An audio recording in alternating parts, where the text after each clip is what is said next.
Praise the Lord. प्रभु के नाम की स्तुति हो। आज हम पढ़ेंगे यहेजकेल 19वां अध्याय।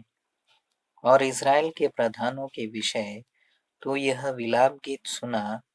तेरी माता एक कैसी सिंहनी थी, वह सिंहों के बीच बैठा करती और अपने बच्चों को जवान सिंहों के बीच पालती पोसती थी। अपने बच्चों में से उसने एक को पाला और वह जवान सिंह हो गया और अहेर पकड़ना सीख गया। उसने मनुष्यों को भी फाड़ खाया और जाति जाति के लोगों ने उसकी चर्चा सुनी और उसे अपने खोदे हुए गड्ढे में फंसाया और उसके नकेल डालकर उसे मिस्र देश में ले गए। जब उसकी माँ ने देखा कि वह धीरज धरे रही तो भी उसकी आशा टूट गई, तब अपने एक और बच्चे को लेकर उसे जवान सिंह कर दिया। तब वह जवान होकर सिंहों के बीच चलने फिरने लगा और वह भी अहेर पकड़ना सीख गया और मनुष्यों को भी फाड़ खाया। और उसने अपने भवनों को बिगाड़ा, उनके भवनों को बिगाड़ा और उनके नगरों को उजाड़ा, वरन उसके गरजने के डर के मारे देश और जो कुछ उसमें था सब उजड़ गया। तब चारों ओर के जाति जाति के लोग अपने अपने प्रांत से उसके विरुद्ध निकल आए और उसके लिए जाल लगाया और वह उनके खोदे हुए गड्ढे में फंस गया।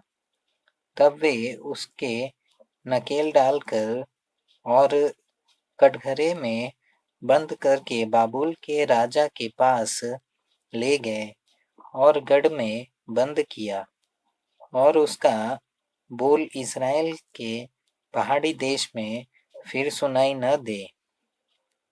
तेरी माता जिससे तू उत्पन्न हुआ, वह तीर पर लगी हुई दाखलता के समान थी और गहरे जल के कारण फलों और शाखाओं से भरी हुई थी। और प्रभुता करने वालों के राजदंडों के लिए उसमें मोटी मोटी टहनियाँ थी और उसकी ऊंचाई इतनी हुई कि वह बादलों के बीच तक पहुंची और अपनी बहुत सी डालियों समेत बहुत ही लंबी दिखाई पड़ी। तो भी वह जलजलाहट के साथ उखाड़कर भूमि पर गिराई गई और उसके फल पूर्वाई हवा के लगने से सूख गए और उसकी मोटी टहनियाँ टूटकर सूख गई और वे आग से भस्म हो गई। अब वह जंगल में वरन निर्जल देश में लगाई हुई है और उसकी शाखाओं की टहनियों में से आग निकली, जिससे उसके फल भस्म हो गए और प्रभुता करने के योग्य राजदंड के लिए उसमें अब कोई मोटी टहनी न रही। यही विलाप गीत है और यह विलाप गीत बना रहेगा।